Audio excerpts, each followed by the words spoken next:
Hey there.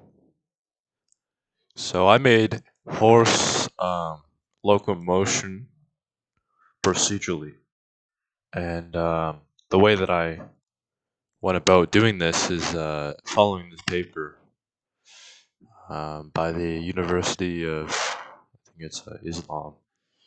Very good paper. Procedural motion of horse simulation has all the calculations and stuff that you need to get started on this. And then I paid someone to do the horse rig, which was convenient because it's always good to outsourcing, so you don't feel the burden of your mistakes. Anyways, this paper outlines everything, pretty much everything about procedural horse animation. Only thing I have to do yet is do the inverse kinematics. Anyways, show you what it does, and it just takes one script to activate.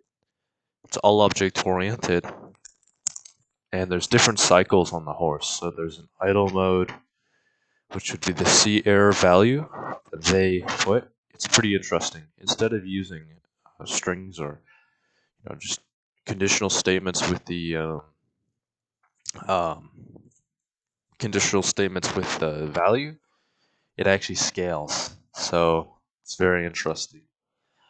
Yeah, so C error controls most of it.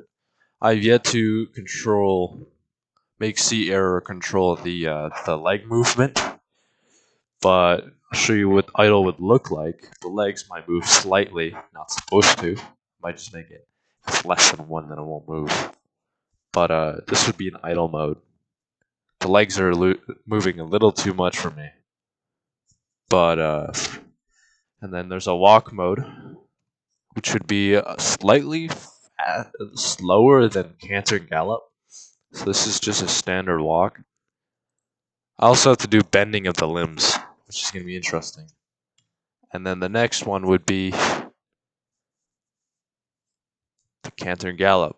So it actually scales. You can make this anything you want. If you want to make them go freaky, then you can make them go beyond horse movement. Uh, but super interesting. I recommend that for whoever's watching, checks this out. Yeah. There's also the joint error, which controls the legs a little bit. The how far the leg will go on the unit circle.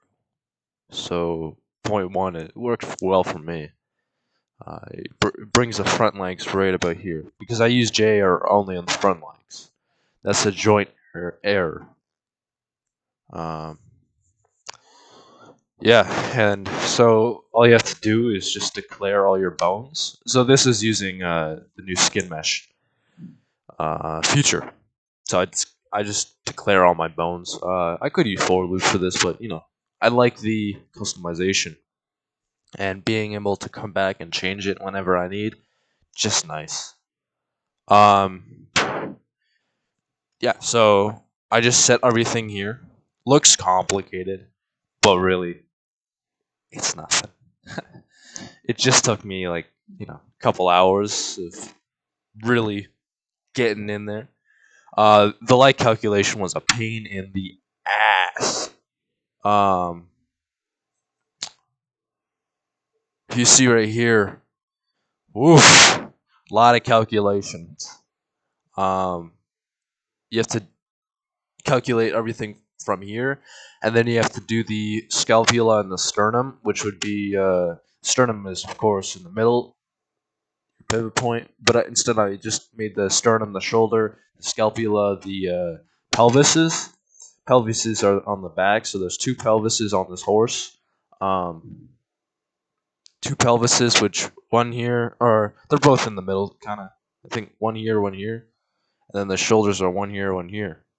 So everything beyond there, from the thigh, I just, um, I move it accordingly. But I'm gonna hook up. So inverse kinematics. This is a project that I've done in the past, um, where he actually moves his legs, and yeah, I'm hoping to integrate this onto the horses make them move their legs a bit so it doesn't look so funky. But yeah, procedural animation. I recommend you look into it. Anyways, the kettle's boiling. I'm gonna peace out. See y'all later. Peace.